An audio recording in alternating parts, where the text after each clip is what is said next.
Hello, Saltines. We are back after a much needed hiatus. It's been like 2 years. It feels like forever.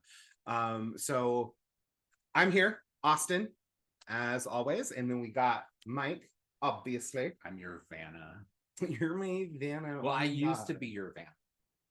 We have I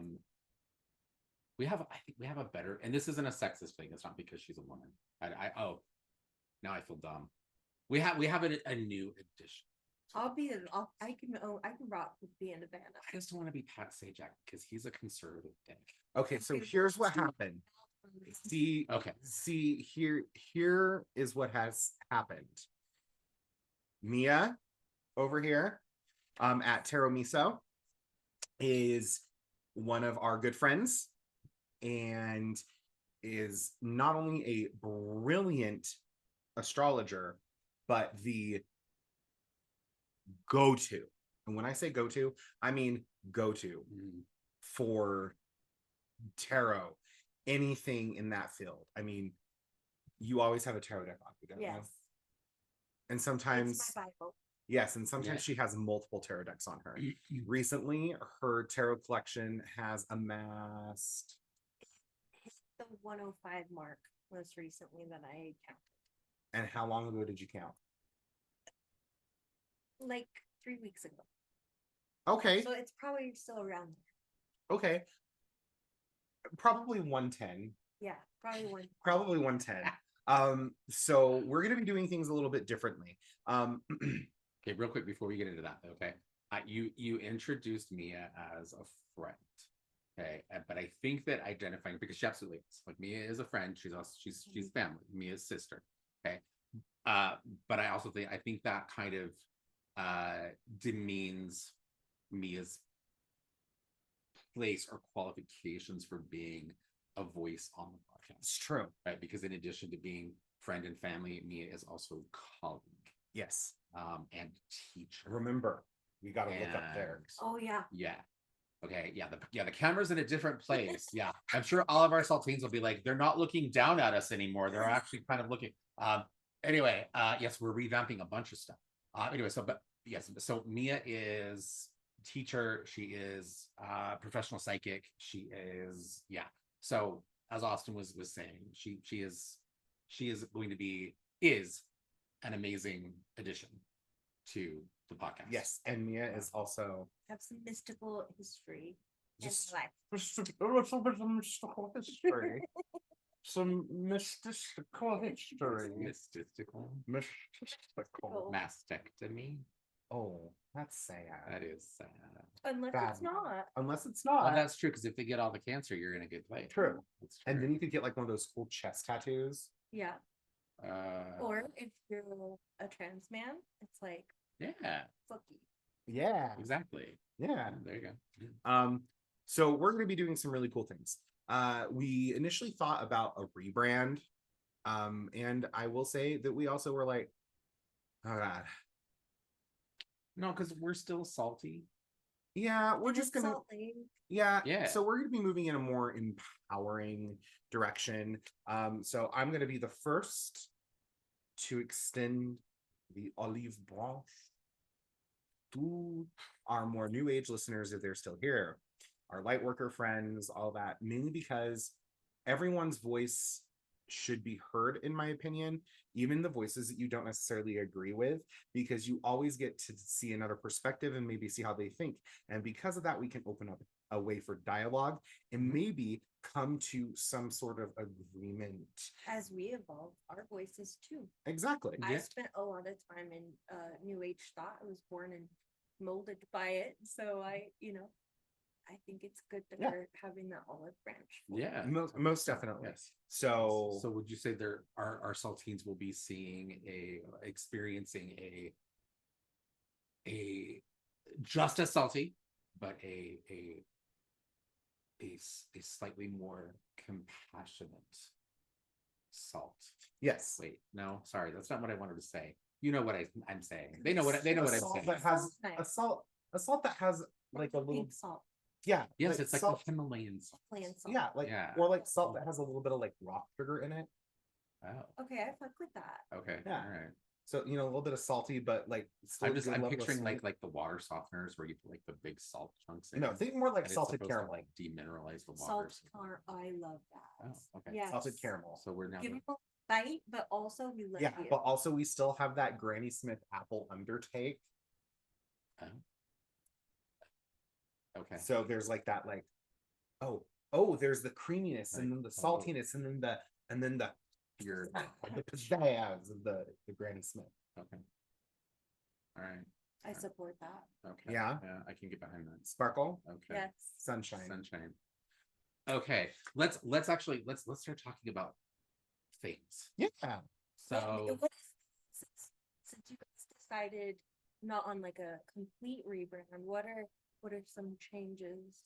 oh, that's a very good idea. So the changes that we're going to be instituting is we're going to be utilizing the strength of each person here on the podcast, and if we have guests, the strengths of the guests. So we have Mia. There's no muscles. Mia is anyway. So Mia is going to talk about some of what we've gone through this month, because we are coming up to the dark moon, right? And so because we are coming up to the dark moon, there's been a lot of there's been a lot of bullshittery that has happened, not just in the world, but like the planets have like aligned with weird shit. And it's just it's a little funky. So well, Mia's gonna take us there. yeah, Mia's gonna take us Well, there. on the astrology front, but definitely talk about, feelings and what you've seen in patterns. And Yeah. stuff, and then I could just Yeah. And then did you pull cards for the decans? yes, I have Okay. the decans ready. So like going on utilizing strength. So I definitely tarot is my true love. Astrology was my first love. And in astrology you have 30 degrees of a sign. And in tarot, there are small cards that are representative of each 10 degrees of the 30 within a zodiac sign. Zodiacal. I'm trying really hard to. You're trying really hard to be super serious. You're good. We're having fun. So we know that we're in Leo season, and so that's associated with the strength card. We love it. We love the strength Thank card. you, Leos.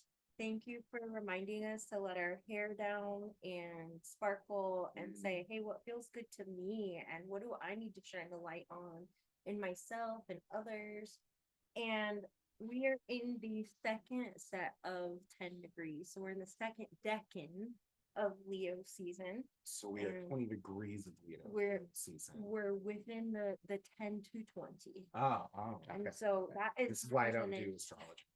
That's represented by the Six of Wands, which synchronicity. Oh, yeah, is you were the just talking flesh. about this card. Okay. Holy shit. Okay. Well, and I think by us sharing like all of our strengths, we're gonna see how things link up really weird, like that. Really cool. It's gonna be So- so fun. Six of Wands is the middle decan of Leo, and it's Jupiter in Leo. It's the card of victory. It's like, hey, I got my way back. I just won all the shit. Everyone's giving me my laurels and stuff. And that's the small card. And then you have the planetary, which is Jupiter, and that's represented by the Wheel of Fortune. And the Wheel of Fortune is where it's spinning around, and sometimes it's all the way at the bottom of I have reigned, and then you have I will reign and I am reigning. And it's really just owning the victory of that. So I encourage using decans if you are a tarot person, to meditate on the current decan, that of our sun, because of those three cards: the planetary major arcana, the zodiacal major arcana, and then the minor arcana suit card associated. So then a good meditation would be something that would be centered around finding what our strengths are and what make us feel good, but also allowing ourselves to illuminate where we need healing. Yeah, where we can win in healing, and where we have maybe lost, and where we can pick that back up. Okay. I like that. So, and that's actually a good segue, because Mia mentioned we wanted to, or suggest that we talk a little bit about how our saltines are going to see kind of a new structure to the podcast as we move forward. Mia mentioned she'll be here episode to episode with some very important astrological associations and information. We'll be presenting some other information that will be relevant to you based off of other divinatory systems. But you just mentioned energy work, and actually that wasn't the term you used, but meditative work. Like, and you are going to be in each podcast or episode, you are going to be leading our saltines through some sort of energetic experience. Yeah, some sort of path working, or maybe something practical you can do to help kind of impart some of that. Because again, we all have our own strengths. I am not a planner, and even with most like most of the path workings, like if you've ever been to any of the path workings at the shop, I don't plan those. I know what I'm doing. I have the goal and what the purpose is, and the rest of it is just spirit. And I don't want that to be a little like toot, toot, my own horn. But I have found the reason I have found that is the most effective way for me to do that, because scripts just make me feel constricted. Which leads us to Mike pulled an entire Rain Man thing. Did we finish that stuff? I pulled it. Okay. Okay, so cool. I thought you were going somewhere else. You started talking about constriction, and I was like, "Are you going to bring up that I've really gotten into shibari?" That's an honor. That's a different podcast. So Mike, yes, Rain Man, his portion of this, which I think is great for the new podcast, because so Mike's preferred method of divination is geomancy. Yes. Tell us a little bit about what geomancy is, so that way I can kind of. So geomancy is it's hard to explain it. So it's really, really old. It's like astrology, and a lot of people actually kind of teach that it's kind of a sister to astrology. And it's devised around a system of casting lots. So it would be comparable to say something like the I Ching, other very old systems of casting lots, and then you use the lots that you cast to structure particular figures or glyphs. And each glyph has a particular value or interpreted meaning that has a divinatory value.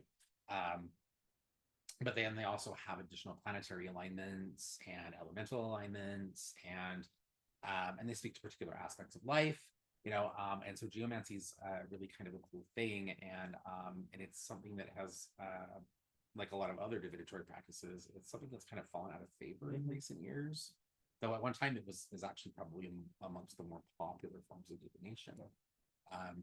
It's so practical. Well, I feel like it should be on the rise. It's practical, but I know for me, like, I really struggle connecting with geomancy. I think it's fascinating, and I love watching you pull lots and stuff like that. But I think it's the same thing with like astrology. I find it fascinating, but my brain doesn't work like that. I think you have, and Mia, this is a good question for you, because I get into astrology to the extent that I incorporate it into the geomancy. Right. But I would never identify myself as an astrologer, just because to me, I look at astrology, particularly the way that you get into it, and I'm like, that's too much fucking math. At least that's how it seems to me on the outside. But every astrologer I know who's like, or who like really gets into it to like a Zen level, like they always run around with like a bag full of like books and shit, because there's so much to reference. Yes. Right. But it seems to me like practices like astrology and geomancy, I think what I like about them, or how I kind of perceive them, is they are they seem to be things that kind of form a good bridge, or they bring a good balance between kind of like the analytical left component of our brain or thinking, and like the right component of our brain that really is kind of more aligned to like imagination, intuition, these kinds of things. there's like they kind of bring those two things together in a neat way, because you have to have an understanding of the structures and again things like the math or the systems really kind of behind a system, something like astrology or geomancy, but then you still have to be able to take that and kind of go into the abstract with it, yes. right? And so do you find that to be kind of the case with astrology? Oh, a million percent. With like my heritage, or I don't know what you'd call it, like my genesis of astrology is, Linda Goodman's love signs. Oh yeah, okay, all right. And I'm sure that was actually the start for a lot of people. basically Sailor Moon is and so Sailor Moon. I just like learning from my mom, she was just kind of like a playful astrologer, and I've just kind of utilized it my whole life. But I grew up with the technology to type in a chart. Gotcha. I never even learned how to cast a chart. Yeah. I did. If I was living back in Ptolemy's era, I wouldn't be an astrologer. I wouldn't be able to. Or if someone like would generate the chart, and then I would be good at interpreting it. But the math of it is definitely a huge component. You have to have some kind of like reverence for it. I feel like my strengths in astrology lean more in towards the planetary interpretations, the house interpretations, and all that. And and then having just a reverence for that math of it.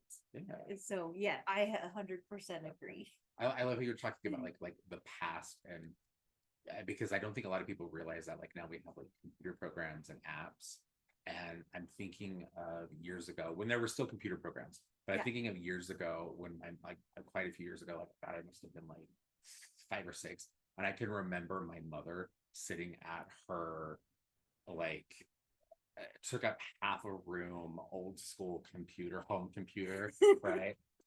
With her like dot matrix printer.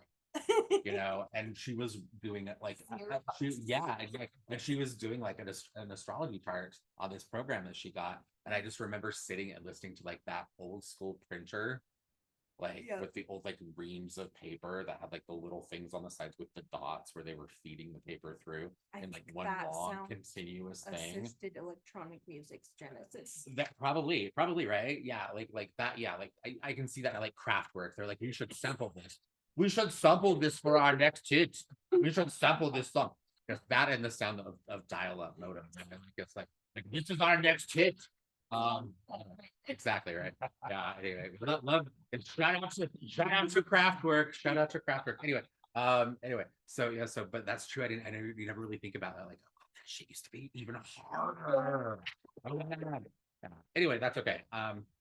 So shall we actually before we turn we never well actually before we go there, let's talk again a little bit kind of more about structure moving forward.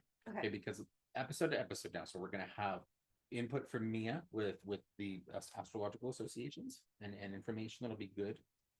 We're going to start, I think, each episode of each month, we're going to start with what would be a forecast for really kind of the following weeks of the month. We'll be giving astrological information for that. We'll be giving geomantic information for that. Austin will be then kind of leading everybody through some sort of energetic or meditative practice around those. So as you are listening to episodes of the podcast in future, have some headphones handy, or if you can, listen in a space where you have a little bit of ability to focus. Okay. We'll still be riffing and talking about topical kinds of things, right? We'll be doing a little bit of that tonight, actually. We still will be answering your questions. Please continue to submit questions. Yes, I know. We've been gone for a minute. Yeah, we've been gone for, I think, just a little over a month now. And seriously, it feels like a lot longer for us. And I know we kind of left y'all hanging, like we didn't announce anything. We just kind of like, boom, we're gone. But the last few weeks have been really crazy, and I'll go into that a little bit more later. But that's going to kind of be a little bit, and I'm sorry. And then what do we say? So the first week of the month is kind of starting now, which is kind of weird because I know we're still kind of at the end of July, but we're moving into August. Yeah, it's basically the first. Right? Yeah. So the first week of the month, kind of starting now, we'll be doing a forecast, and then from now on, the first week of the following month, we'll be doing kind of a retrospect or a retrospective kind of episode on the things that kind of transpired within the prior month, and providing information on, kind of what went down, how we handled those things, and how the alignments that we previously discussed really kind of materialized. The goods, the bads, and really kind of the lessons to be gained from those experiences and how we can continue to apply those moving forward. For better healing, for strength, for wisdom, whatever. Yeah. So, all right. And then so the first and the third weeks. Yes. Yeah. Yes. Because we're gonna continue with a bi-weekly format. So yeah, so we'll be doing the first week of the month, and then it'll be the third week of the month. Yeah. We might do like occasional. I think we kind of talked about this. Like little we might do blips like here and little there. kind of things here and there. So subscribe wherever you check us out. Subscribe, because then you'll get notifications for when we post new stuff, and you love all of our nonsense. Yeah. Well, and if we continue to do things either here or wherever we're at, then you might just get a step-by-step spell tutorial at some point. Oh, that would be fun. Oh yes, and there will be a change of scenery in the next little bit as well. Yes. Though I'm sure all of you have gotten used to the fabulousness that is Austin and I's living room space. We are going to be shaking things up in coming weeks, and you will probably find us in different locales. Exactly. You might have my altar here, you might not. Well, I think as I love the charming juxtaposition of the altar here and the magnet strewn refrigerator over here. Well, yes, that just but seems they like can't see that it. just seems like a that They just seems can't like really an see it. amazing combo, like right over here. Yeah. Oh, but that kind of actually. Like kind of like. Oh my God! Is anyone else seeing that? Is what I was saying. What? Where? Into our room. Look. What? There's something moving around in there. No, it's like it's see the thing hanging on the wall? It's the elemental thing hanging on the wall. No, I saw something move. If you all saw something move as well, Clip it, chat. yeah, it's a spooky ghost. Would we be surprised if we had a ghost in this house? No, Ghost in this we house. have ghosts in the house all the time. Technically, there are some resident ghosts, right? Yeah, There would have to be with some of the crazy shit we get up to. it's true. Okay. All right. So Mia, would you like to fill us in on some coming astrological information, and then I'll talk a little bit about our geomantic Okay. thing here. Yeah. So the next couple of days, we're going into the new moon, in Leo, and depending on where in your chart that falls, it's kind of doing. There's a little togetherness with Venus as well, and that's just before this new moon in Leo is in opposition Pluto. So there's almost some influences of like taking your ego, taking your leonine, like what we want to plant within that, and then what we actually want to like radicalize or like break out of and set on fire within that. But then we have a little glitter still of Venus just off to the side there. And then just a little bit after the new moon, that is when Mercury goes retrograde.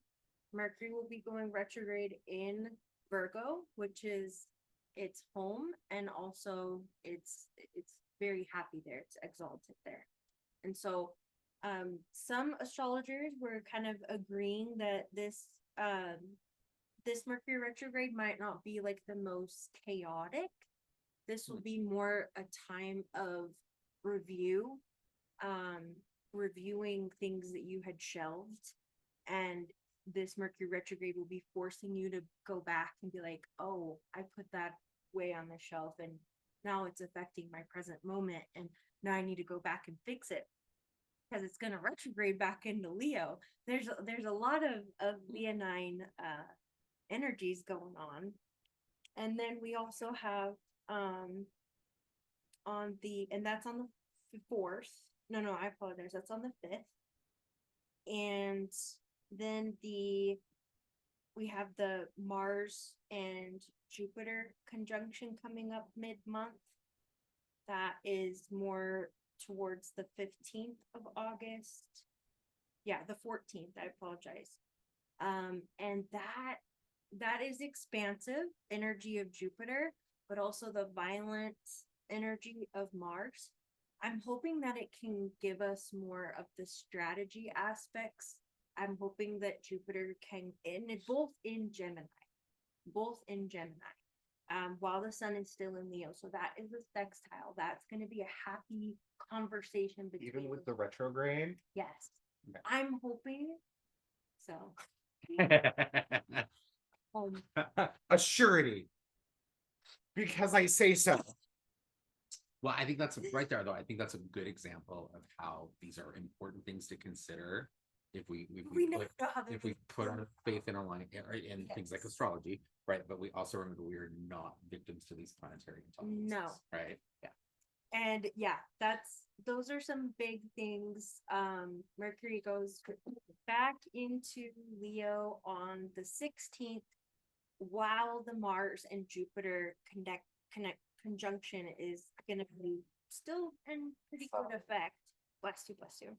And Mercury will be touching close to the sun back in Leo. I'm hoping that this is not a violent display of ideals and a violent Sorry. example Goodness, get it together. of expansion, but or affecting like the stocks in any way, affecting the economy in any way, because it is that conjunction is going to be in Gemini.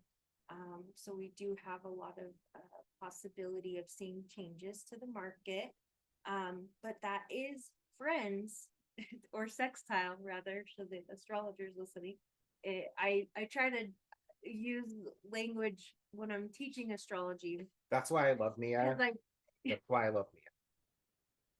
I have a hard time getting my words out. My Mercury's in Taurus and I'm an Aries, so my head is going faster than my words. But I try to, instead of saying like domicile sextile, I'll try to say like home or friendly.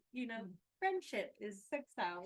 I like that. And so the Mars Jupiter conjunction is going to be friends with the Sun and Mercury going retrograded back into Leo on the 16th. But on the 16th, I do worry that there is going to be some kind of shakeup that we'll hear about with commerce, something affecting the economy, or maybe a new way to handle the economy. Maybe we've already seen the problems with the economy, but then a new solution is presented. That's what I'm hoping for.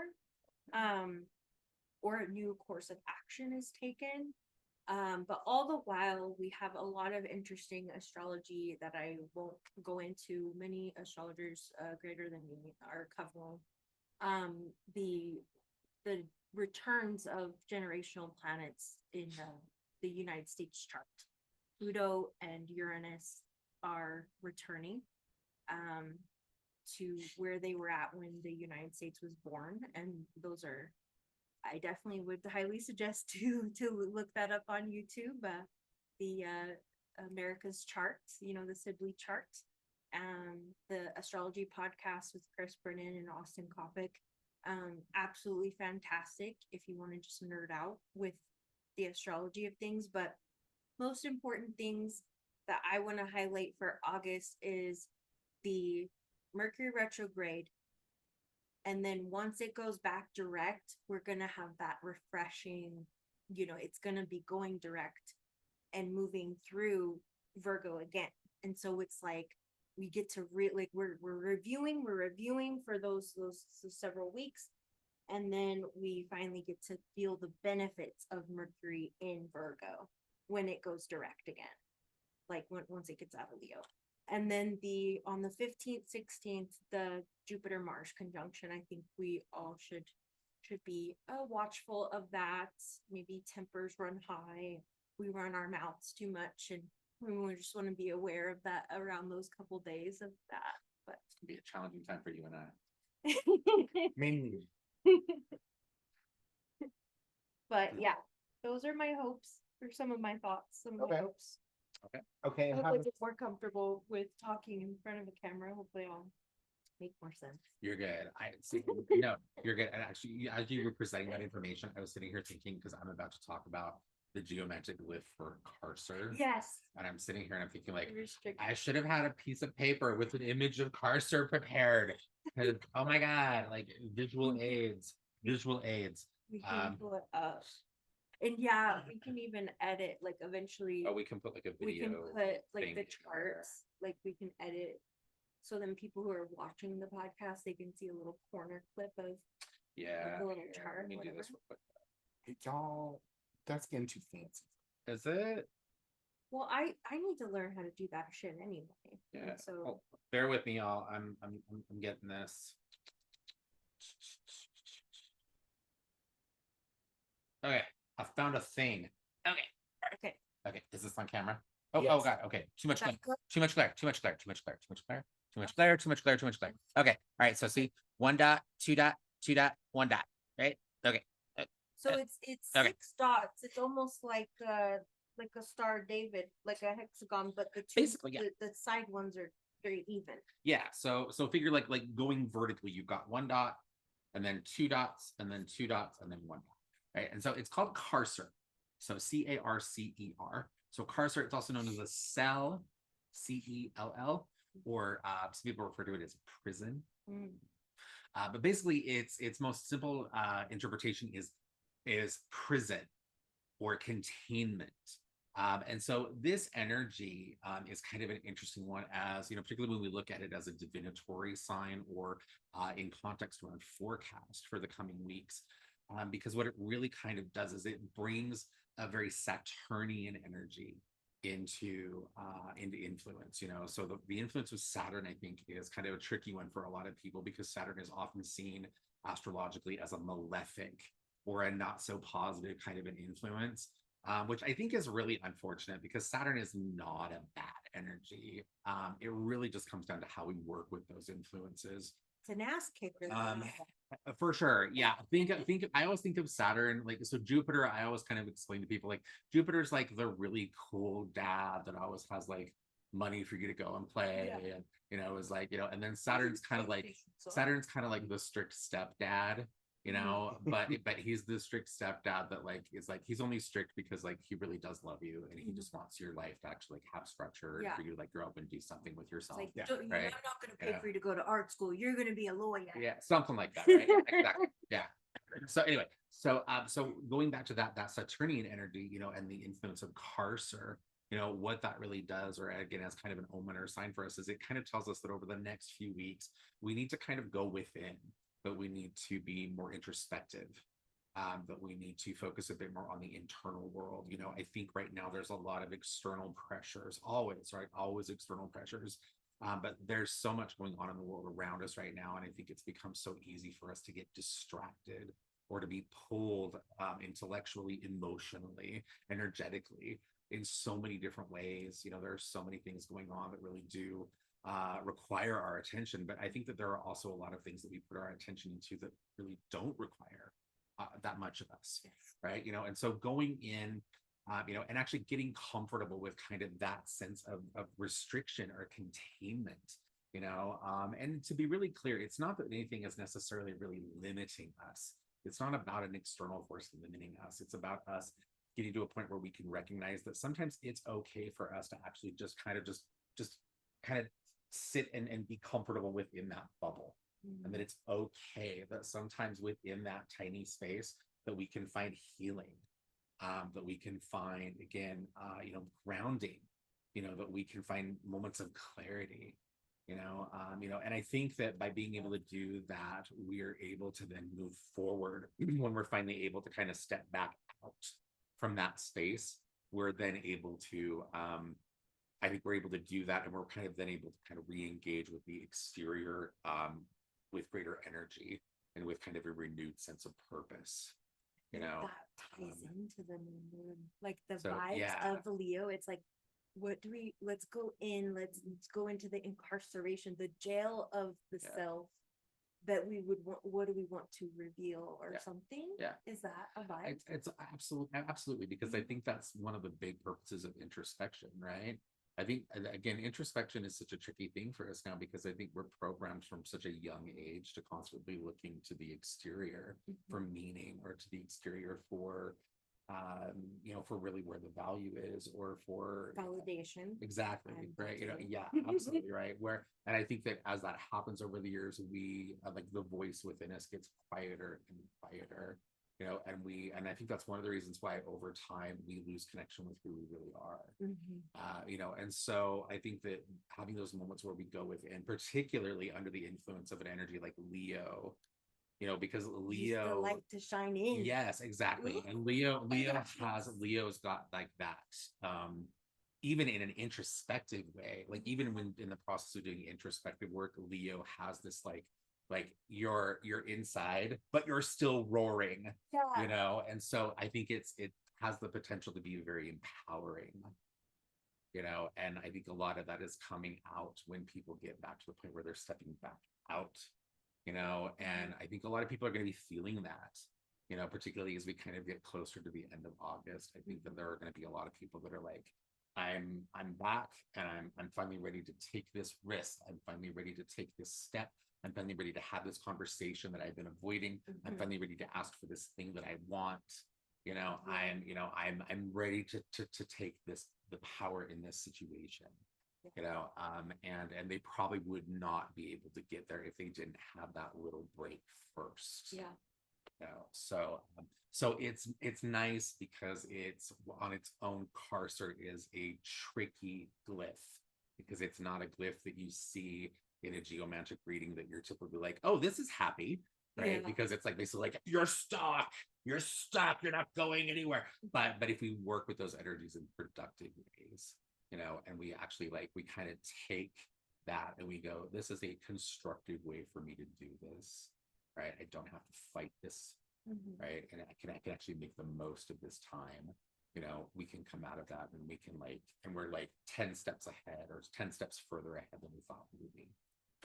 Do you think there's a connection between Carcer and the Hanged Man? I know the Hanged Man is just alchemical water and Neptune, but it's the containment of going in before you turn into the butterfly.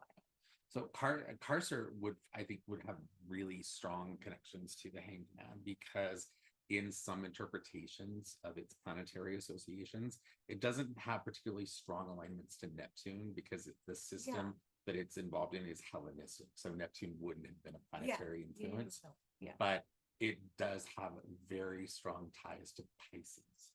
Yes, and it's the sacred water. And and so it's got that influence, but it also, particularly if you look at how Carcer could hold influence within the zodiac as it is utilized within geomancy, Carcer is the 12th house. Oh shit. So so there's again a very heavy water influence there. And so so very hanged.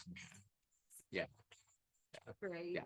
So there's a lot of really, those things line up, and to our saltines, to Y'all just witnessed several synchronicities all at once. To those of you like synchronicities, these things, they line up, and I think a lot of people are quick to dismiss these things, and that's okay. But I think that that's true, because balance is so important, right? That's very true. That's very true. Yeah, that's very true. But that shit lines up. But I think for sure, I think the Hanged Man would absolutely be a tarot influence, an arcana that would definitely have very strong alignment to Carson. That's so cool. So this is how Mike pulled the glyph. I keep wanting to look at the computer. I'm so sorry, y'all. I'm so sorry. I will get used to this. This is a change. I just have to pretend that you are this is a person. So this is how Mike got the glyph. We could just like hang a mask over the ring. Yeah. We totally could. Totally, like Just make like a crossroads right there, just a Hecate. Or just put Ava. Oh yeah, totally. We could make anyone over here. We should bring her onto it. So we could just take turns. One of us could be sitting here holding her. Like, hello. This is Ava will be your host for tonight's episode. Anyway, go on. So this is how Mike got the glyph. Oh, you keep trying to go here, and I'm like, what is the point I do. of sharing this? Because the Let point him of sharing play it, Mercury. the point of sharing it is to just show you how random this shit is. Literally before we started the pod tonight, Mia was like, "Oh, I gotta go get my vape on." And so Mia went outside, and Mike was like, "Shit, I didn't pull a glyph. I left all my stuff at the store. Give me a random sequence of of ones and twos." And of course, I'm just sitting here like, I don't know, how many do you need? Do you just what? And he just gave me this look, just do it. So I did 1 2 2 1, and he pulled Carcer from that. Well, you rattled off like a whole sequence. I did. I was just like, You're okay. like 1 1 2 2 2 1 1 1 1 1. You rattled off this whole sequence, and I'm like Carcer. And so it was literally, That's how geomancy works. That's how you cast lots in essence. yes. But what I'm saying is like, and how synced up. Completely sync to the current astrology of Saturn retrograde in Pisces. Then Saturn in retrograde with Pisces was like, I have something to say. Yeah, that's how that shit lines up. and then the hangman. Yep. Mm-hmm.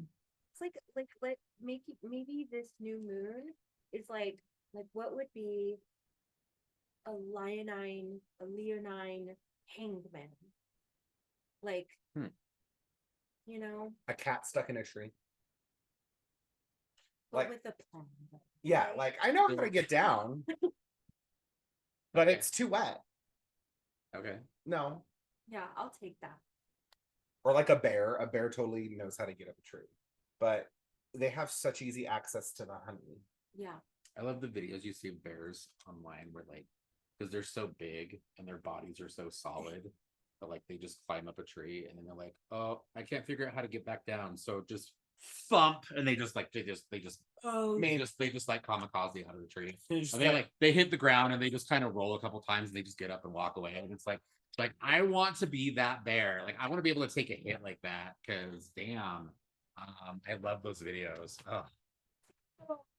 Yes, I want to be that person. Like, oh, I totally got myself into a shit situation. I'm just gonna take the hit, but I'm just gonna get up and keep going. Like this is nothing. Yeah. Okay. All right. So it was just very interesting. All right. So what is the next segment? So you don't really have. So I don't know if you have like a meditative thing prepared tonight, but I know we do have a listener question. I checked. It was more of a listener statement. Oh, what do we want to about how they're thankful that we helped them find their. Oh, okay. Well, yes, Carlos. Well, Carlos. Well, thank you so much. Yes, thank you, Saltine. And we're very sorry that we have not had an episode for you in a few weeks. You're one of our favorites. But then I say that to every single team. It's true.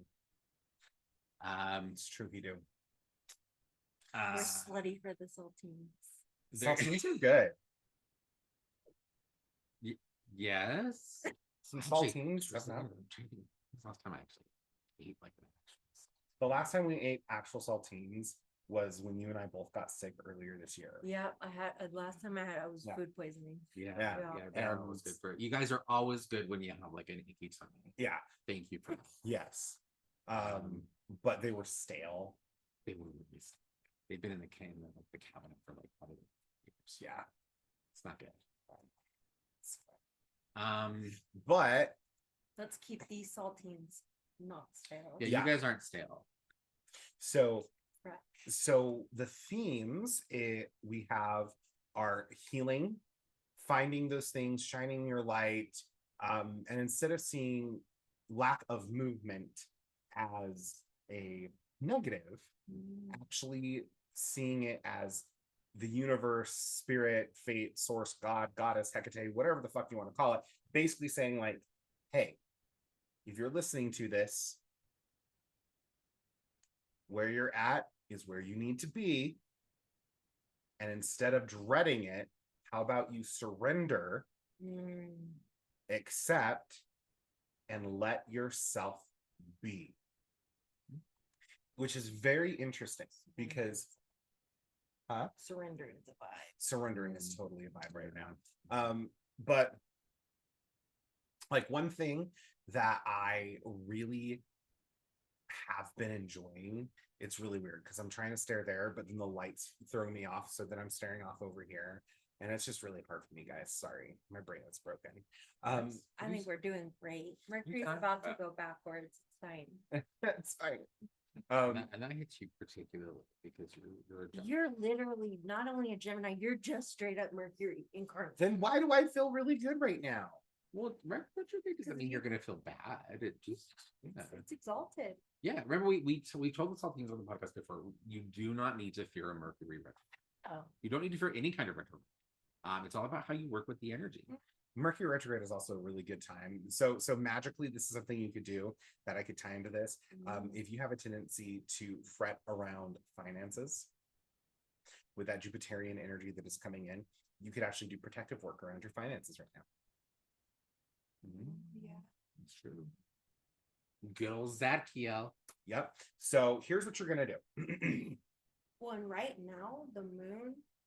Wait, is that right now? The moon, Jupiter, and Mars are all. Hold on, let me double check. To refresh my astral bolt. Never mind. I had it. I over animated. You're good. You're good. Okay. You're good. No worries, you're good. So here's what I'm gonna have you do. Okay. I'm gonna walk you through a process to get some security around those things. And you can use this for either security in your finances, which is what I'm going to gear this towards, but you can plug and play this. All right. So here's what you're going to do. You're going to get 6 stones. Okay. Why 6? Because of Cursor. Oh, okay. Oh, and the 6 of Wands, which you had And the said. 6 of Wands that I have kept seeing in my own divination. Another association. One way or another. Another synchronistic thing. It's true. So with Cursor, if you're pulling stones, is it light, dark, dark, dark, dark, light? Right? Oh, getting the 6 stones in order to do a geomancy pull. But are you just having them utilize stones to structure the figure, or are you actually To asking structure them- the figure. Oh, then they don't need to worry about it. They could just use any 6 stones. Oh, okay. So we're going to use pyrite because pyrite not only is a good stone for finances, pyrite is also a really good stone for protection because it is iron. Okay. And then we're going to throw in some quartz. The reason we're going to throw in quartz is because quartz is awesome. Quartz is the best. Good for So, amplification. Yeah. So we want 4 pyrite, 2 quartz essentially. Okay. Doesn't matter how big, doesn't matter how small. Doesn't matter if it's rough, tumbled, or pointed. Doesn't matter.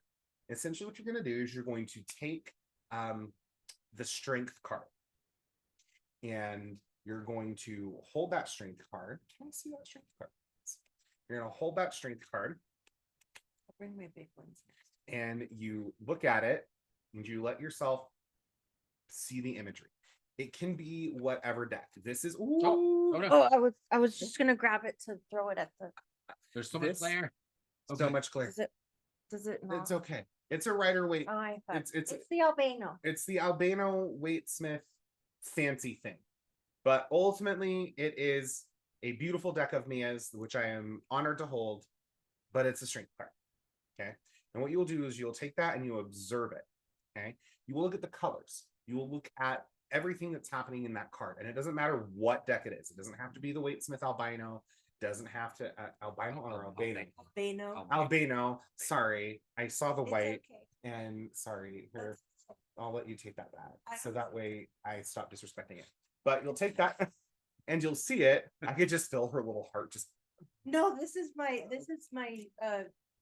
my shittiest of my nice versions of the albino. oh. So we Oh, You can have rep- multiple albinos? Oh, We can talk about that another time. We can talk about that. I think Mia might need an intervention. Yeah. Yeah, I love it. Oh, Printed, which Oh. was the facsimile deck. And okay. then this one was the French printed Oh, facsimile, which is less offensive than the current U.S. games. Why are you doing this to Frankie Albana? Yeah, why is it offensive? it's offensive because they ruined all the purples of the pentacles. Oh, They made them okay. all gray and shit, okay. and they disrespected Frankie Albano. Hmm. Gotcha. Damn you! James, Okay. we love you. We Love want you. to also- What fucking What shit? was up with Stuart Kaplan and Frankie Albano? Like, can I just ask you that? Okay, wait. Anyway, so you're gonna take that card and you're gonna hold it close to your heart because heart is also Yeah. Leo, right? So you're gonna let the warmth of your heart connect to that card. Now, as we all know, everyone out there is coming up with, well, I have aphantasia. Aphantasia is actually really rare. I think sometimes people just expect visualizations to be like an acid trip or a psychedelic trip, when in reality, it's in your mind's eye. So have no expectations with any of these exercises that I give you. Just be open. Just follow the instructions. So, strength card. Gaze at it, meditate on it, bring it to your heart. What are the things that you love, that you feel need to be protected and secure in your life? Whatever that is, okay? And then you're going to take that and project that energy and that warmth into that card. You are going to then have the affirmation of, I am safe, or this is safe, this is protected, whatever that is. If you really want to throw in some incantations, you can. But then you pull it out and you're going to set it down. You can set it on your altar. You can set it on your super special selenite charging plate. You can set it on your obsidian mirror. You can, it doesn't matter where. Just set it somewhere and just put it down. Then you're going to take each of those crystals and you're going to do the same thing. Okay. You're going to look at the quartz and you're going to allow yourself to connect the quartz. The quartz is going to be for amplification. The pyrite is for protection and fortune and favor. And then you're going to create cursor around the card. One at the top, two at the sides, one at the bottom.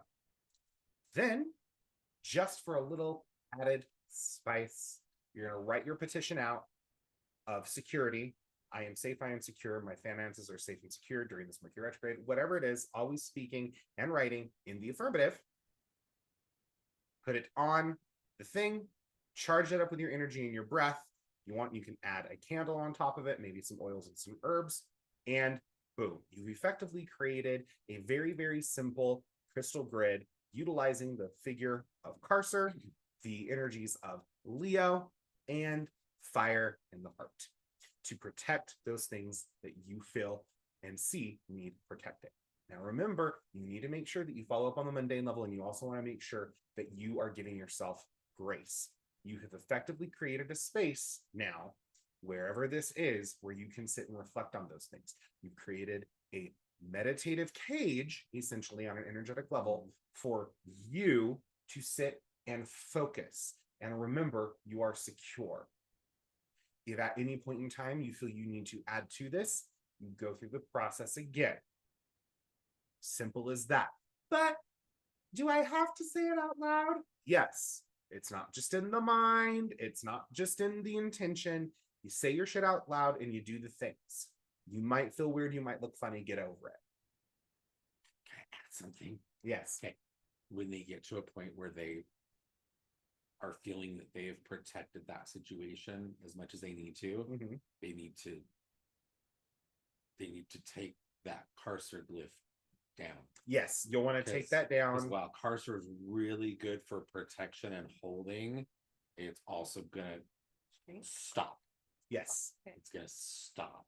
Yes. So depending on what So they're to break the cage after they feel Yes, secure and exactly. trust it, like hyper. Yeah, exactly. So if you're doing this, like particularly if they're doing this for something like prosperity, like you if they're could line them up. well, and saying that's kind of what I'm thinking. Like, yeah, like they could take from that formation, like all they would really need to do is even just remove the 2 quartz pieces and leave the 4 pyrite, because that 4 pyrite, that formation is going to be really good for continuing the structure of that working and that grid. Perfect. So yeah, I just wanted to throw that in there Yeah, because I love that. because I think sometimes people do things like this, like they do protective kinds of workings, and while these are always really good workings, sometimes I think we leave things like that up like over long, Yeah. and then we start to wonder like, why am I not seeing any movement in this aspect of Yes. my life anymore? But It's then like, you remove it's it like and because you like everything falls locked down. everything down. It's like, Yeah. So I would say you probably want to keep this grid up. But the thing is it's a working grid, it's a working meditative cage. So those things that you're feeling insecure about that you feel need to be safe and protected, you need to be actively sitting and working on those. And once you're feeling a level of security, which probably will take, I would say do this until the dark moon or the new moon. And then once the new moon hits, Ooh, love that. yeah, once the new moon hits, you can remove that. And if you're a Hecate practitioner, you can offer up those fears to Hecate and say, thank you so much. I know that I am safe, I am secure, I am protected. You know? I think that will work with any like ineffable Yeah, force any that ineffable you force. follow. Yeah. Like, because you're gonna, there just I know that when I was younger and I would do workings and I'd be like, did I do it? Like, is it working? Yeah. Like, and then I would feel bad that by me doubting it, Yep. it broke the spell. Yep. And so It's a vicious it's cycle you can get yourself into. it's important to like I think just surrendering, even if Yes. you're a practitioner who works with whatever gods or forces, or you're agnostic, secular, just having some kind of like, I surrender this worry up, and if I do have a worry, I know that that worry is already taken care of. Yes. And well, and that's part of magic, is you function from the point that it's already done, right? And I can say that I had felt this several times. There have been times where I've tried to work a prosperity spell, or I've worked a prosperity spell or a money spell. And it's like, and that worry and that scarcity holds that energy in place. It holds it in place. And then when I finally allow myself to just kind of like surrender and let go, it'll all be fine. Yeah. It'll be okay. I got a roof, I got a house, I got a family who I love. I, went no contact with my mom, but I still have another mom who I love absolutely. I just bring that up, did I have a better mom, have a husband, I have sorry. a best friend, doggos, like, and I can just surrender that up and just be like, you know what? Yeah, everything's gonna be okay. Everything's gonna be okay. I think that's kind of the theme that we've all been feeling a lot lately, though, is that like, okay, obviously there's a lesson that we are trying to that we are having to learn over and over. We're letting go. We're letting go, and we're let go, let God, let go and let God. I wonder, I'd ask the listeners what their experiences over the past couple weeks have been with like noticing repetitive, gnarly like cycles that you've needed to break out of. Well, and it's weird. Well, it's weird. So like a little fun thing. I think this is a good segue into just kind of like what we've been doing. What have we been doing?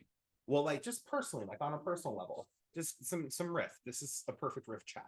So, you, me, a few other people, we started the Hecaton by Jack Grell, which is great, and we've been having these weird synchronicities with that. I don't have it here. Okay. I don't. It's No, you're good. I was just gonna like that's okay with the glare from the ring light. It would look weird. Okay.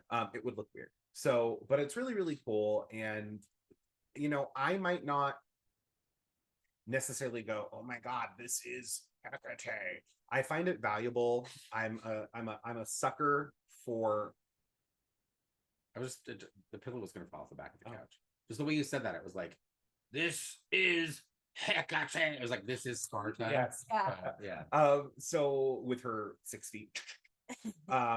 So we started that and we went through it, and it was really weird because I was reading I was reading some epithets, and I was like, the fuck? And I sent a picture of Mia, and I was like, okay, girl, the fuck is this? And it's Bukolos. Yeah. Bukolos has been the theme of like, fucking move, bitch. Cool. And Big mouth. it's funny because as we were working with that epithet, Mia moved. Literally yeah, moved. like physically, Literally physical physically relocation. relocated. A political voice that I enjoy giving a speech about moving the immovable, and it was really cool. It's been all this weird synchronistic stuff. But on top of doing the Hecateon, which the Hecateon is much more self-paced, I think, Yeah, which I it's like. vibing like that. Yeah, where it's kind of like you do it for, and then you're like, oh, okay. And it's not that you're not taking it seriously as much as it's just kind of like it's like if you just follow that flow, you kind of like fall into this like this stream of like, okay, I've made it to this checkpoint It's now. So initiating you.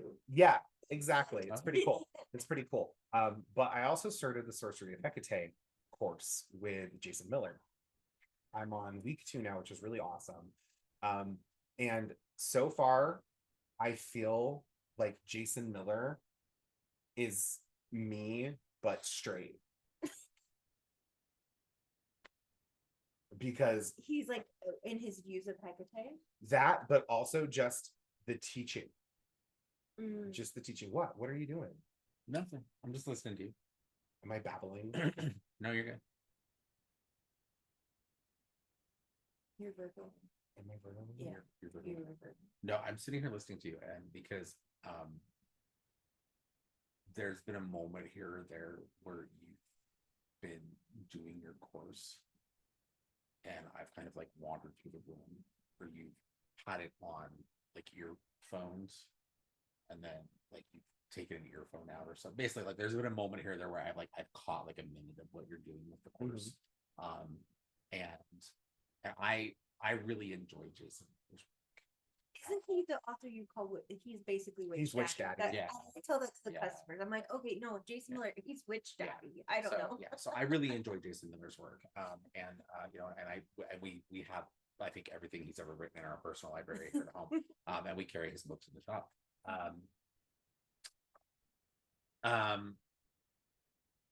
Yeah, I don't know. I'm kind of like, I don't know. I'm not sure what my personal. You caught some vibes. I don't know what my personal feels are about some of what he's talking about with Hecate. We haven't really heard. Well, and that's much. true, and Well- that's why I'm like I'm not really in a position to make judgments. Well, and so here's the thing, Yeah. like something that again has been a theme, we just keep seeing it, is that sense of like surrender or accept. Mm. And I thought I was the only one. You're not. I thought we were the only people who would have like a student, and you've all had this student. I know you've all had this student where a butterfly can't just be a butterfly. It is a weird, stupendous message. And like, well, when do I light the incense? And when do I student and like that just entire like really overthinking. And I was listening to lecture and I was like, oh my God. Yeah, he's me, because you'll see me in my Awakening of the Witch course and I'll be like,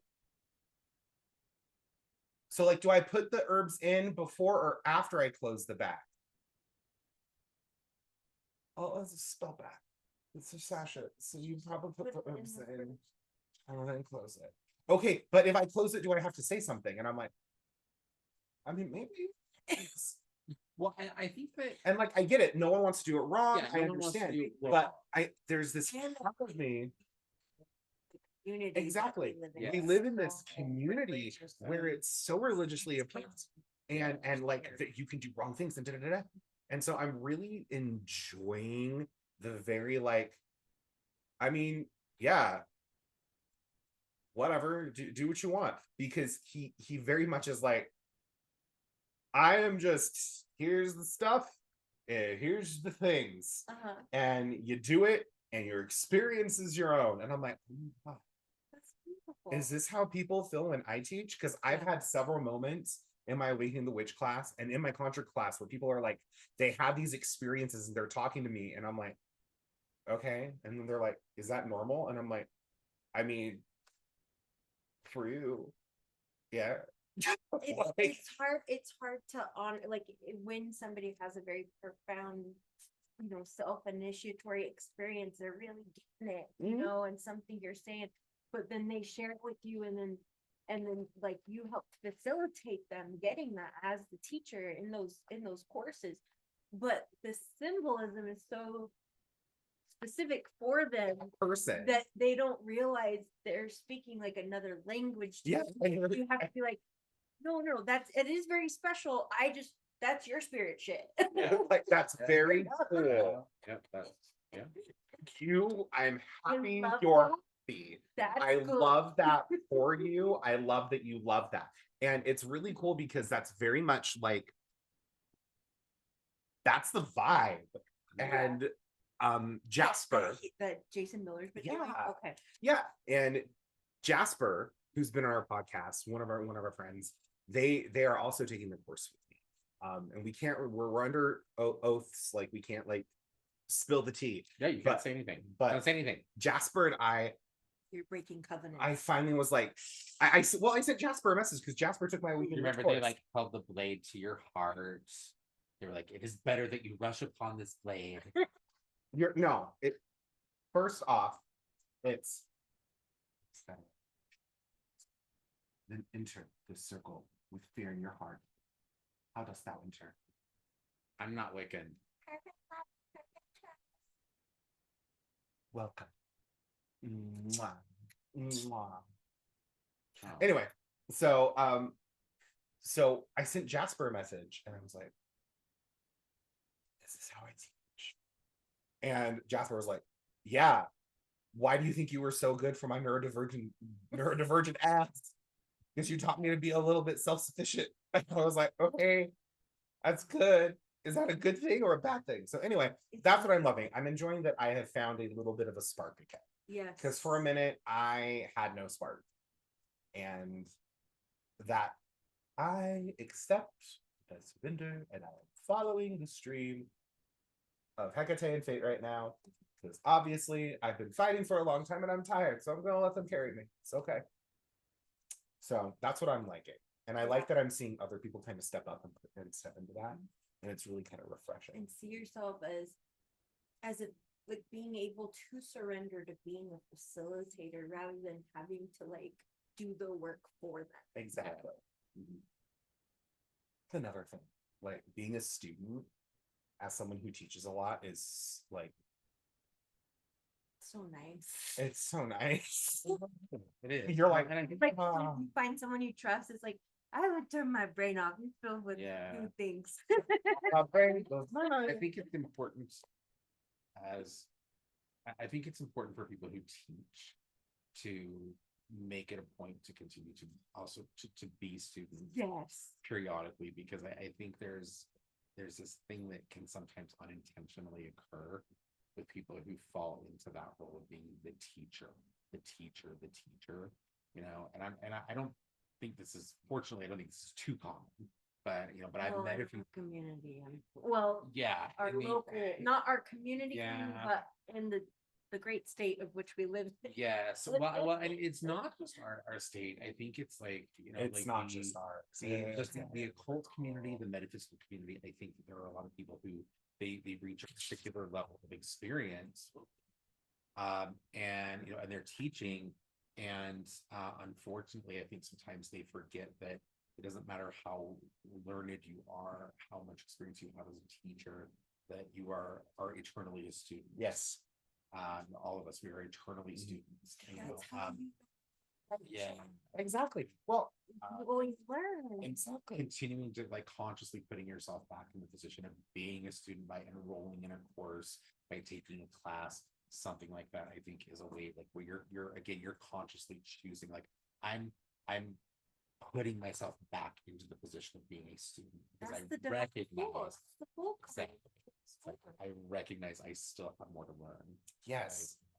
Yes. Well, and Keeps us humble. yes, well, we Yeah. teach so much that sometimes we forget that we it's almost like we get in a rut where it's like we've been teaching something for so long You regurgitate. that it's like it's regurgitating. And so when you take a course, even something you've taught for so long, you might be able to go, oh my God. Like, or a class, you can go, oh, that's that is fresh in my brain. And so it's this new spark, this new thing that I'm really quite enjoying. I know, buddy. Are you thirsty?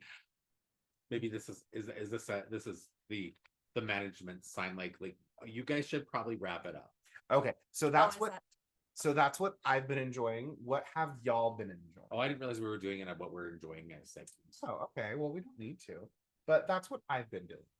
Well, Well, that's Just not to- all I've been doing, but with the themes of what you're talking about, of like really like surrendering, like that's been a vibe with me, like literally moving. Like you covered a lot, and I think that I relate to a lot of what you covered. My brain is so discombobulated of the recent fast changes that I don't really know what I've been doing. All my tarot decks are not in positions that I like. They're in little boxes and stuff. And so I think what I've been liking is really finally surrendering to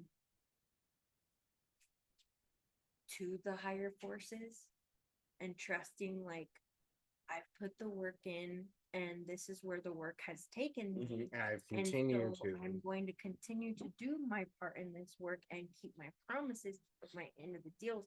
And then I'm accepting now, if this is the change that needs to happen, then then I surrender to it and I will continue this work, And so that's where my head's been at. Yeah, and it's nice.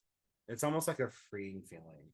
It's a Yeah, weird freeing so feeling because you're like, okay, something else is in complete and total control right now, but that's okay because I actively relinquished. Yeah, So I will participate. I will participate, and I can slow down as I need to. I know how to drop anchor if I need to. So. How about you? About me? Yeah. About me what? Have you been feeling anything? Or anything he covered just now. No, I can totally get that vibe. Yeah, I think that well, I was kind of saying just like kind of briefly before we started to record, but I think personally, and a good number of the people that I have excuse me, that I have done readings for lately, people I've engaged with in the shop, students that have been coming and meeting with me in classes and after classes, just conversations with random strangers.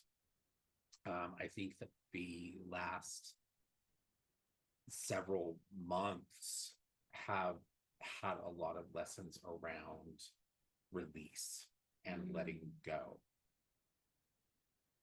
And I think that there's been a really kind of powerful energy around that for a lot of people. And like I said, I know I'm very, very much, I've kind of been in that place. And I think going into that, like several weeks back, I think I was still kind of at this point where I was like, I'm not ready to let go. I'm not ready to let go. Because I think that when we get to a point in our lives where we realize like, I have to take a step back. I have to kind of just let this be what it's going to be. I have to kind of let this unravel or unfold in the way that it's going to. I think that for a lot of us, there's a moment of anxiety there because it questions our concept of control.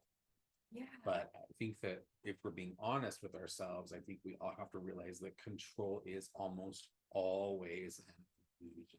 Yes. There isn't really anything in our lives that we can control. And even in situations where we feel we have control, it takes something very minor to take that control away from us, right? You can be the most, you can have everything in the world. You can be the wealthiest person in the world. You can be the most beautiful person in the world. You can be set in all those ways that society tells us that we should value. And a sinkhole opens up under your house. Sun's on dark with shit. or a fire Mhm. starts and you lose everything, you know. And in that moment, well, ideally before you find yourself in a moment like that, you've made the right choices and you Yeah. haven't placed your values in those things, right? I mean, ideally, you know. But I think that thinking of something like that, although that's a really unpleasant thought process to go down there, but I think that to me is one of those things that I entertain now and then, where I think like, okay, it's like the this idea that you have, that you can control this, or that you have had control over this, is really illusory. You know, and so I have to check myself in those moments where I start to feel a sense of panic around something that starts to like look like it becomes clear, like this is falling apart, right? Or I have to let this go. I have to recognize that this is over, Mm. you know, and I have to check myself in these moments, you know, and you have to kind of just, you have to kind of roll into the fall, Yeah. you know, and you know, and that's kind of where I've been. And I think that there is healing again that is possible in that moment, where we can go, oh God, Yes. it's actually okay. It's actually okay for me not to have to control this. Like, you know, and yeah, this sucks. And I probably wouldn't have chosen for this to go down this way, but I can recover, you know, and in time I'll be able to rebuild. And when I rebuild, I can build something better, because what I will be building will then be something that'll probably be more true to who I am now, you know. And there's power and healing in that. I also think that that energy, and I'm picking this up a lot, I think more in the external from other people. I think that has a lot to do with the way the world, where the world is right now. Oh, 100. I think that energy that a lot of us are feeling right now around release and letting go and needing to just kind of just more and more kind of sit in a position of acceptance. I think a lot of that is happening because there are some there have been some really big changes, even in recent days. And I'm not just talking about the political climate within Yeah. the US. I'm talking like worldwide. Like things are always changing. But Mhm. there have been some huge changes in recent months in our world. And I think that on a lot of levels, I think that a lot of us being able to get to a place of acceptance, you know, to stop fighting and to stop fretting and worrying. And that doesn't mean that we don't care, Yeah. right? Doesn't mean that we don't Acceptance care. does not Yeah. equal apathy. Exactly. Acceptance does not equal apathy, right? We still need to show up. We still need to care. We still need to be responsible. Okay. But I think that doing that is in some odd way, not an odd way, but in some kind of maybe roundabout way, I think it's actually, or I think it's potentially preparing us for things that are coming up later in the year. Yeah. Well, I mean, astrologically, and just, I mean, even if you don't follow astrology, it's gonna be big, Yeah. no matter what you follow.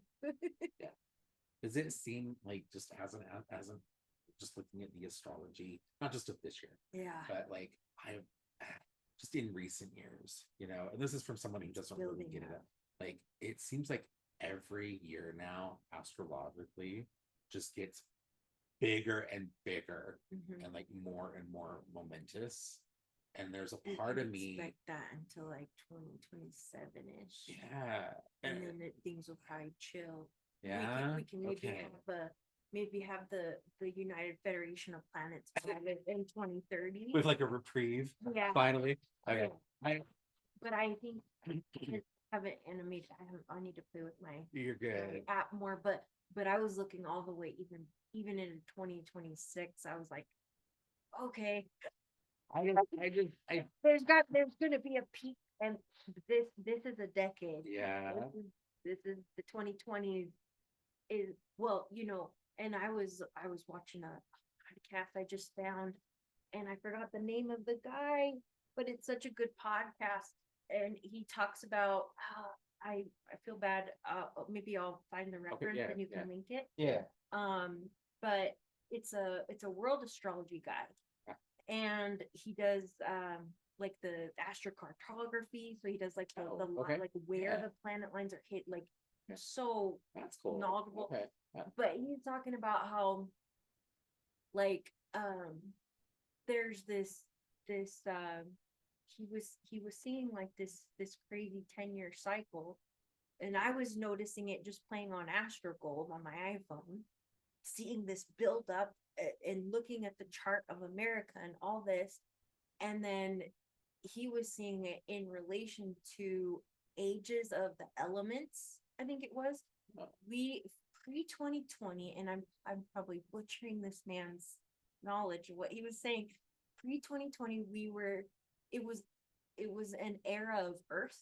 Okay. There were a lot of Earth transits. All the Okay. major planets that would do large things Yeah. was in a phase of Earth Okay. and tangibility. Like in the 1980s, he's talking about how, like, with this handheld technology and all this.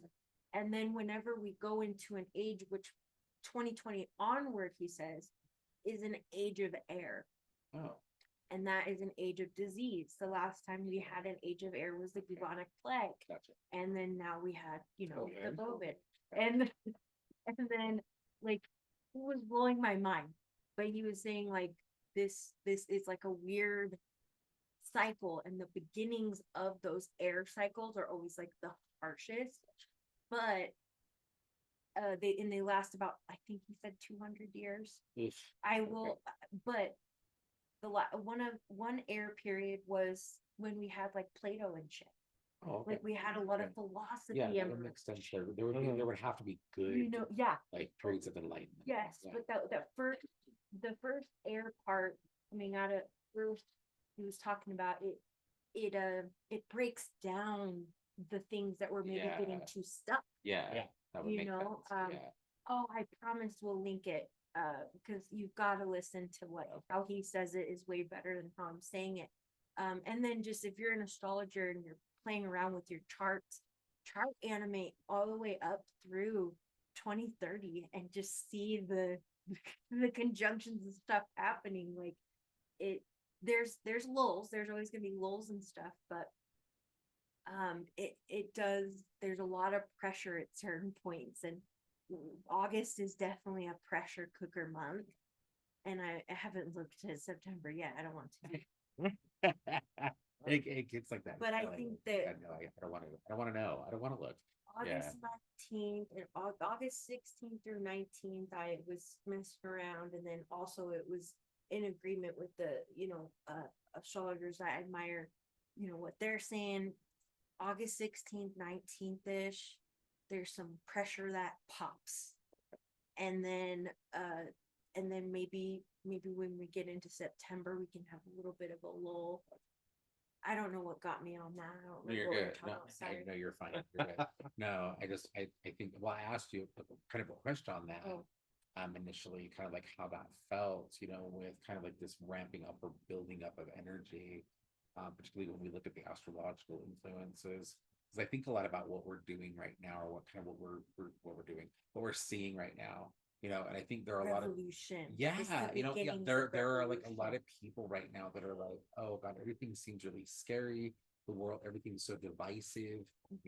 Like we're constantly on the verge of like some new war. Or like even like people like like neighbors are in conflict now. And I'm sitting here and I'm thinking like, where we're at, right? And admittedly, obviously different, right? No, noticeably different for very different things, but then also in odd ways, very similar things.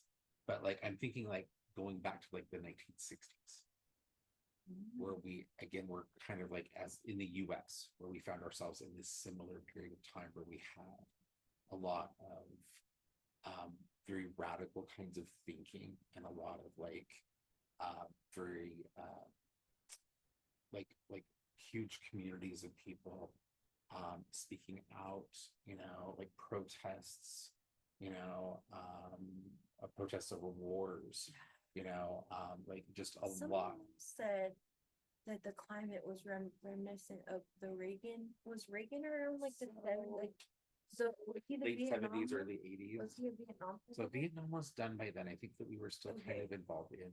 I But think so you're referencing we might have been like a on the little tail early. end of Korea at that Okay. point. But I think, yeah, so I'm thinking like basically like the 60s, kind of like I'm kind of talking about kind of like the flower child movement. Well, there was a lot more going on there, but you had like these whole communities of people that were all about, like anti-establishment, Yeah. and at that point the influence of what really was at that becoming more and more clear, like a kind of a very corrupt government system, Mhm. and a lot of upset over the economy and the US's involvement in world wars and things like that, and you had all these subcultures that were then kind of becoming, I think, more prominent, and they were really kind of trying to flex against society that up to that point had been very unforgiving of anything that kind of was outside the box, and so I'm just kind of looking at Well, that now. Saturn was in retrograde in 1958 through Saturn was in a retrograde, Okay. and then 1964 Saturn was in retrograde in Pisces. Oh, interesting. So I mean, there's got to be some kind of astrological alignment. There's but even something there. just fucking around, Yeah, there's some shit to that. There's something there. So I'm just sitting here and I'm thinking at a lot of some of what we're going through right now and what we're seeing right now, and I'm thinking, like, as odd as this feels, I'm like, we've kind of been here before. Yeah. And we did make it through. Like, we survived, and yes, things were like very different. Having navigated that phase, like the country, society, things were not the same after. But that wasn't necessarily a bad thing. Mm-mm. And I don't know. I'm gonna say this, but I'm not quite sure where I'm going with that. But No, I think I think you're feeling the hope. I think just like as someone you have spent your entire life, you have been a Jesuit, you've spent your entire life honing your skills.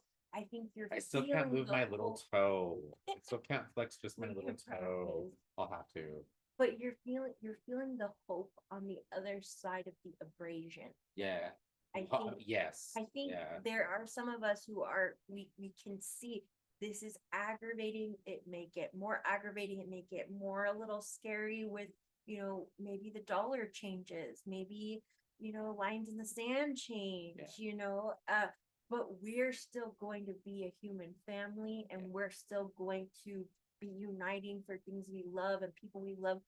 We still have neighbors that, may need to come to us. Maybe a little ass kid is like, hey, this man's chasing. We still need to take care of those kids. Like, it's still a family. We're still gonna be okay.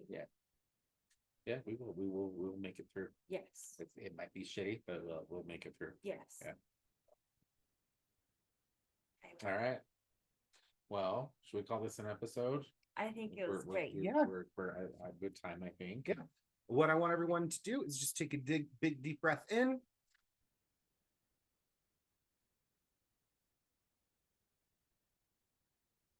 Breathe in.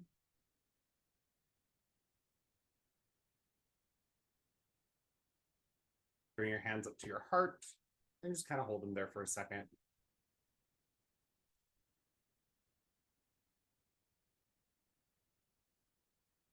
Feel that weight. Some of those things that you've been holding on to. Breathe in.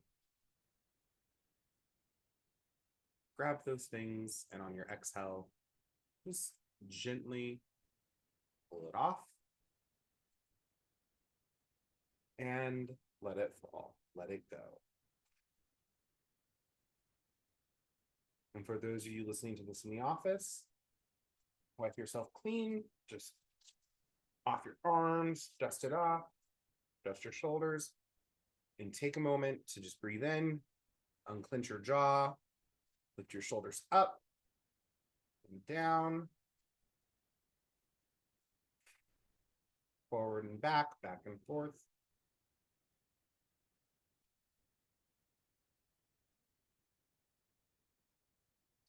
I want you to just repeat, I let go, I surrender, I let go, I surrender to my highest and best good. I let go and I surrender. I let go and I surrender. Go and I surrender and I accept. Breathe in.